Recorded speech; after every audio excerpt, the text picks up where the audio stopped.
Hello friends, स्वागत है आप सभी का आपके अपने YouTube channel book hive educator पर। तो आज हम लोग इस वीडियो में 20 अगस्त के करंट अफेयर्स के बारे में डिस्कशन करने वाले हैं। तो चलिए फिर इसे शुरू करते हैं।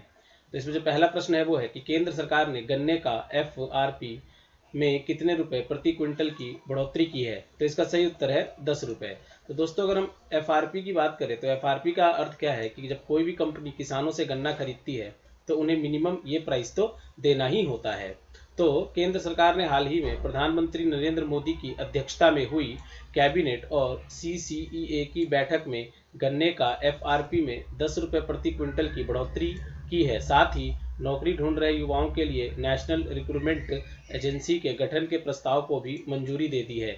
इसके तहत साल में 2 बार टेस्ट होगा और 1000 टेस्ट सेंटर बनाए जाएंगे। दोस्तों, अगर हम नेशनल रिक्रूटमेंट एजेंसी की बात करें तो अब ये जो है साल में 2 बार CET कॉमन एलिजिबिलिटी टेस्ट लिया करेगा और ये टेस्ट 3 लेवल पे होंगे, एक 10th के लिए, एक 12th के लिए और एक ग्रेजुएट लेवल पे। और ये एक तरह से आप कह सकते हैं कि प्रिलिमिनरी एग्ज़ाम की तरह होगा। और इसके बाद जो टीयर 2 और टीयर 3 जो है वो जो भी रिस्पेक्टिव बोर्ड्स है उनके द्वारा लिया जाएगा।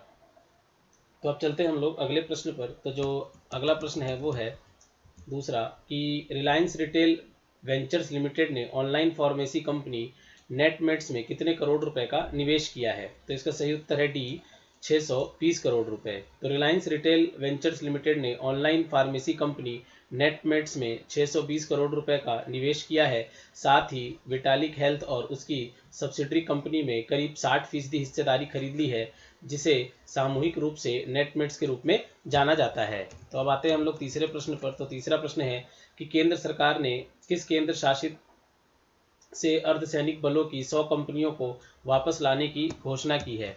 तो इसका सही उत्तर है सी, जम्मू और कश्मीर। तो केंद्र सरकार ने केंद्र शासित प्रदेश जम्मू कश्मीर से अर्धसैनिक बलों की 100 कंपनियों को वापस लाने की घोषणा की है। इस समय कश्मीर घाटी में CRPF की 40 कंपनियां, BSF, CISF और SSB की 20 कंपनियां शामिल है। तो अब आते हैं अगले प्रश्न पर। तो जो चौथा प्रश्न है वो है कि DDMA की बैठक में डैश में होटलों को फिर से खोलने की मंजूरी दे दी गई है। तो इसका सही उत्तर है दिल्ली। तो दिल्ली आपदा प्रबंधन प्राधिकरण यानी कि DDMA की बैठक में दिल्ली शहर में होटलों को फिर से खोलने की मंजूरी दे दी गई है। साप्ताहिक बाजारों को अभी जहां ट्रायल के आधार पर फिर से खोलने की मंजूरी दी गई है, लेकिन जिम अभी भी बंद रहेंगे।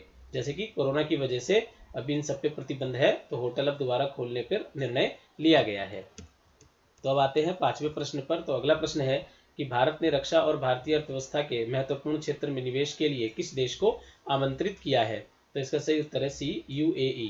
तो भारत ने रक्षा और भारतीय अर्थव्यवस्था के महत्वपूर्ण क्षेत्र में निवेश UAE देश को आमंत्रित किया है।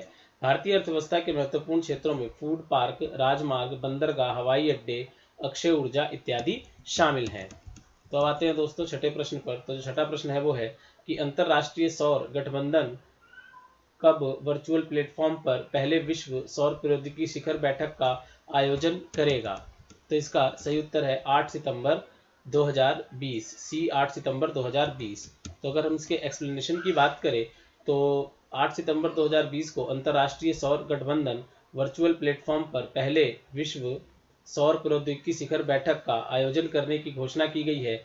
इस शिखर सम्मेलन का उद्देश्य ऊर्जा को सस्ती बनाने के लिए चुनौतियों का समाधान करने के लिए विश्व के वैज्ञानिकों और इंजीनियरों को एक साथ लाना है। तो अब आ जाते हैं हम लोग सातवें प्रश्न पर। तो सातवां प्रश्न है कि 20 अगस्त को विश्व भर में कौन सा दिवस मनाया जाता है। तो इसका सही उत्तर है विश्व मच्छर दिवस। तो 20 अगस्त को विश्व भर में वर्ल्ड मॉस्किटो डे, विश्व मच्छर दिवस मनाया जाता है। यह दिवस ब्रिटिश चिकित्सक सर रोनाल्ड रॉस की याद में मनाया जाता है। उन्होंने वर्ष 1897 में यह खोज की थी कि इंसान में मलेरिया के संचरण के लिए मादा मच्छर उत्तरदायी है, और इस मादा में भी एनाफिलीज मच्छर जो है जिसके काटने से मलेरिया होता है। तो इसकी जो खोज है वो रोनाल्ड रॉस के ही द्वारा की गई थी। रोनाल्ड रॉस जो है वो इंडियन आर्मी में ही डॉक्टर थे, ब्रिटिश डॉक्टर थे, और उन्होंने यहीं पे रह के इसकी खोज की थी। तो आ जाते हैं हम लोग आठवें प्रश्न की तरफ। तो आठवां प्रश्न है कि यूनाइटेड किंगडम सरकार ने किस देश में 3 मिलियन पाउंड के इनोवेशन चैलेंज फंड की शुरुआत की है। तो इसका सही उत्तर है सी, भारत। तो यूनाइटेड किंगडम सरकार ने भारत में जलवायु परिवर्तन और कोरोना महामारी से निपटने और साथ ही उद्योग और शिक्षा के क्षेत्रों में वैज्ञानिकों का समर्थन करने के लिए 3 मिलियन पाउंड के इनोवेशन चैलेंज फंड की शुरुआत की है। इस इनोवेशन चैलेंज फंड से 2,50,000 पाउंड तक के कम से कम 12 अनुदान दिए जाने की उम्मीद है। तो अब आते हैं 9वें प्रश्न पर। 9वां प्रश्न है कि इब्राहिम बाबुकर कीता ने हाल ही में किस देश के राष्ट्रपति के पद से इस्तीफा दे दिया है? तो इसका सही उत्तर है सी, माली।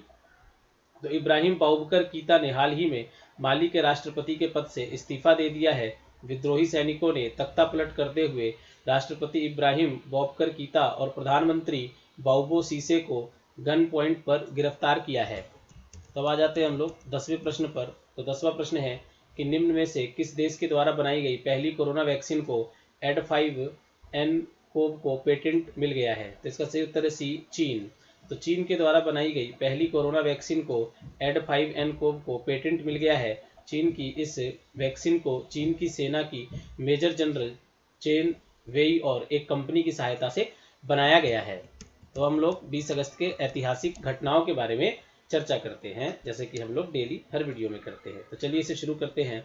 तो 1828 राजा राम मोहन रॉय के ब्रह्म समाज का पहला सत्र कलकत्ता में आयोजित किया गया। जैसे कि हम जानते हैं कि जो ब्रह्म समाज की स्थापना है वो राजा राम मोहन रॉय के द्वारा ही की गई थी। इन्होंने सती प्रथा का काफ़ी विरोध किया, खंडन भी किया। 1897 रोनाल्ड रॉस ने कलकत्ता के प्रेसिडेंसी जनरल हॉस्पिटल में काम करने के दौरान मलेरिया के कारक एनाफिलिस मच्छर की पहचान की, और जो मलेरिया है वो दोस्तों प्लाज्मोडियम से फैलता है। 1913 फ्रांस के एडोल्फ पैगोड पैराशूट के जरिए विमान से उतरने वाले पहले पायलट बने। 1921 केरल के मालाबार में मोपला विद्रोह की शुरुआत हुई। ये काफ़ी इंपॉर्टेंट क्वेश्चन है, इतिहास में कई बार पूछा जाता है कि मोपला विद्रोह किस राज्य से संबंधित है और कब हुआ था। तो मोपला विद्रोह 1921 में केरल राज्य से संबंधित है। 1944 राजीव गांधी का जन्म, वह देश के 9वें प्रधानमंत्री बने। आते हैं अगले कुछ तथ्यों पर। तो 1955 मोरक्को और अल्जीरिया में फ्रांस विरोधी दंगों में सैकड़ों लोग मारे गए। 1979 तत्कालीन प्रधानमंत्री चौधरी चरण सिंह ने प्रधानमंत्री पद के शपथ लेने के 23 दिन बाद इस्तीफा दिया।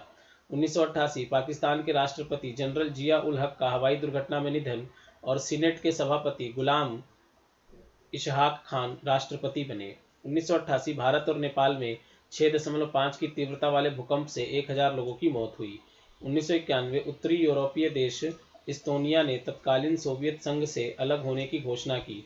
सन 2002 फिलिस्तीनी छापामार नेता अबू निदाल मृत पाया गया। 2018 अफगान बलों ने उत्तरी कुंदुज प्रांत में एक अभियान चलाकर तालिबान द्वारा कुछ घंटों पहले अगवा किए गए 149 लोगों को छुड़ाया। 2018 भारत की विनेश फोगाट ने जकार्ता एशियाई खेलों की महिला कुश्ती प्रतियोगिता के 50 किलोग्राम वर्ग में स्वर्ण पदक जीता। यह उपलब्धि हासिल करने वाली वह देश की पहली महिला बनी। तो दोस्तों ये हमारे 20 अगस्त के करंट अफेयर और ऐतिहासिक बिंदु थे। तो आप लोग हमारे इस वीडियो को शेयर करें, लाइक करें और हमारे चैनल को सब्सक्राइब जरूर कर दें। तो मिलते हैं अगले करंट अफेयर के साथ, तब तक अपना ख्याल रखें। धन्यवाद।